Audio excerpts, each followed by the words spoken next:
Astrology simplified में आपका स्वागत है। आज हम बात कर रहे हैं कि ज्योतिष और शिक्षा के बारे में बात करेंगे। कुंडली के द्वारा किस तरह से व्यक्ति के बच्चों की ये देख सकते हैं कि उनकी शिक्षा किस प्रकार की होगी, कौन सी परिस्थितियाँ बनने वाली है, कौन सी दशाएं आने वाली है, कौन से ग्रह हैं, कौन से भाव हैं, वो आपको देखना है। उसकी संक्षिप्त जानकारी हम देने का प्रयत्न कर रहे हैं, जिससे कि आपके बच्चों की शिक्षा को हम जान सकें उसके कुंडली के अनुसार, और उसको उसी तरह से जो भी ग्रह हैं उनके अनुसार उनके शिक्षा को हम महत्व दे सकें। सर्वप्रथम तो हमें ये देखना है कि जब भी आप पढ़ाई के बारे में कुंडली को देखते हैं तो हमको उसमें देखना पड़ेगा कि जन्म पत्रिका जो है बच्चे की वो किस तरह रुझान कर रही है। इसमें यह देखा जाता है कि जो चौथा भाव है वो मन का भाव है, तो वो ये दर्शाता है कि वहाँ पे कौन से ग्रह हैं और किस तरह से उसकी मन की भावनाएं हैं उसको देखा जाता है। और चंद्रमा उसका कारक ग्रह है, तो चौथा भाव सामने उसके कारक की स्थिति कुंडली में देखी जाती है।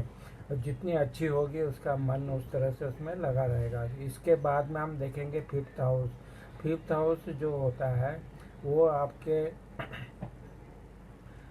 जो शिक्षा का स्तर बताता है। मतलब पांचवें भाव में जो बुद्धि का भाव है, जिससे कि हम ये याददाश्त उसकी कैसी रहेगी, किस तरह उसका रचनात्मक कार्य रहेगा, कल्पना शक्ति कैसी रहेगी, ये सब दर्शाता है। तो पंचम भाव जो है उसका जो कारक है गुरु, और वो पंचम भाव का स्वामी की स्थिति जितनी अच्छी होगी उतना शिक्षा का स्तर बच्चे का अच्छा रहेगा। इसी प्रकार से जब हम हायर स्टडी की बात करेंगे तो उसमें हमें यह देखना पड़ता है कि जो उनका जो नाइन्थ हाउस है वो किस तरह से है। अगर नाइन्थ हाउस की स्थिति अच्छी है, उसके कारक की स्थिति अच्छी है, वहाँ ग्रह जो हैं उनको देखा जाएगा, तो वो ये दर्शाएगा कि जो बच्चा जो है वो हायर स्टडी किस तरह की होगी उसकी, ये देखते हैं। फिर उसका संबंध हायर स्टडी का विदेश से है कि नहीं उसको देखा जाएगा, उसके लिए ट्वेल्थ हाउस है वो देखते हैं। तो विदेश में स्टडी अच्छी रहेगी कि उसको देश में स्टडी अच्छी रहेगी, इस तरह से हायर स्टडी के बारे में देखा जाता है। और जो जो ग्रह हैं, बुध ग्रह जो है आपका गणित का ग्रह है, जो कि गणित का कारक ग्रह बुध है, वो देखा जाता है। फिर शनि जो ग्रह मंगल ग्रह है, ये टेक्निकल ग्रह है, मशीनरी के कार्य में अगर दक्ष होना है तो शनि और मंगल की स्थिति को दिखाता है कि व्यक्ति को किस तरह से मशीनरी के काम में वो करेगा। उसके बाद में हम ये देखते हैं कि राहु जो ग्रह है वो शनि, राहु, केतु, मंगल ये टेक्निकल ग्रह है। इनका अगर संबंध छठे भाव से रहता है तो तकनीकी शिक्षा में व्यक्ति को जाना चाहिए। इस तरह के जो कार्य क्षेत्र बनेंगे, क्योंकि छठा भाव कार्य क्षेत्र का होता है, नौकरी का होता है, तो तकनीक शिक्षा का कारक भी वहाँ पे अगर ये तकनीकी ग्रह होंगे तो वो दर्शाते हैं। तो इस तरह से आपको ग्रहों को देखा जाता है।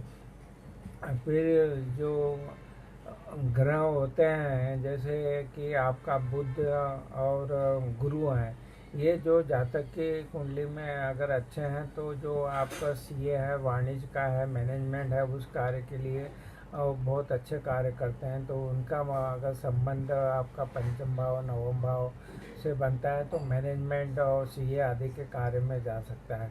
अगर ये टेक्निकल ग्रहों का संबंध अगर पंचम भाव में मान लो शनि का भाव आ रहा है, और वो तो जो हम शिक्षा की जो चयन करते हैं, प्रारंभिक शिक्षा जो है, तो वो टेक्निकल लें, विज्ञान के लिए उसको देखना है तो पंचम भाव को जो प्रभावित ग्रह करते हैं उनको देखा जाता है।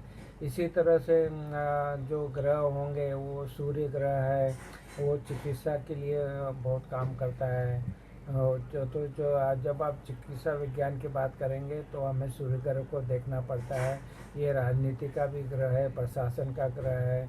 इस तरह से चंद्र ग्रह है, ये नर्सिंग जो करते हैं उसके लिए है, होटल मैनेजमेंट के लिए है, पर्यटन के लिए है, डेयरी प्रोडक्ट के लिए है। मंगल ग्रह जो होता है वो आपको मालूम है कि ये जो शल्य चिकित्सा है और या फिर तकनीकी शिक्षा है, खेल को संबंधित शिक्षा है, सैनिक जो होते हैं वो दंत चिकित्सा है, इसके लिए मंगल को देखा जाएगा। गुरु ग्रह जो है वो अर्थशास्त्र, मनोविज्ञान, आध्यात्मिक शिक्षा, इस तरह के आरोग्य शास्त्र आदि के बारे में देखा जाता है। बुध के बारे में बताया गया है कि ये जो ग्रह की स्थिति अच्छी होगी तो जो जातक है वो आपका ज्योतिष है, गणित है, और फिर इस तरह की जो भी बुद्धि के कार्य क्षेत्र है उसके लिए देखा जाएगा। शुक्र ग्रह है जो आपका संगीत, नृत्य, अभिनय, चित्रकला, फिल्म, टीवी, वेशभूषा आदि के बारे में विविध कलाएँ जो होती वो आपको शुक्र के हिसाब से देखना पड़ेगा। तो इस तरह से आपको ये जो भी ग्रह हैं उनका प्रभाव, अगर ये चौथा भाव, पांचवा भाव, नौवा भाव और छठे भाव पे होगा तो उस तरह के जो कार्य क्षेत्र है उसमें जाएंगे। शनि जो है आपका टेक्निकल है तो औद्योगिकी, यांत्रिकी, भवन निर्माण आदि के लिए है। राहु जो है वो तर्कशास्त्र के लिए होता है।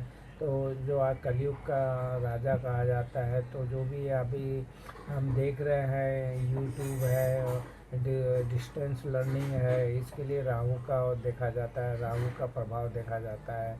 इसी तरह से केतु है वो आपका गुप्त विद्याओं के लिए है और तंत्र मंत्र के लिए है, इस तरह के ज्ञान के लिए देखा जाता है। तो ये सब ग्रहों की अच्छे से स्टडी करके और उनका संबंध जो भाव बताया उनसे होने पे और केंद्र में, त्रिकोण में, सौ राशि के, उच्च राशि के, मित्र राशि के होंगे तो उतनी अच्छी हायर स्टडी होगी, अच्छा शिक्षा का स्तर रहेगा। परंतु यही ग्रह जब 6, 8, 12 में होते हैं या फिर वो नीच के होते हैं, अस्त होते हैं, तो फिर उनका प्रभाव थोड़ा कमज़ोर हो जाता है और जो स्तर थोड़ा कमज़ोर हो जाता है। फिर उनके उपायों के द्वारा उन ग्रहों को मजबूती प्रदान करके और फिर हम देखेंगे कौन सी आगे दशाएँ आ रही। टेक्निकल ग्रहों की दशा आ जाए तो ये जो व्यक्ति है वो टेक्निकल शिक्षा लेके टेक्निकल क्षेत्र में अच्छा कर पाएगा। अगर वहाँ पे शुभ ग्रहों की दशाएँ बाद में आ रही है और तो ऐसे व्यक्ति मैनेजमेंट आदि में सीए में जाके वे अच्छा काम कर सकें।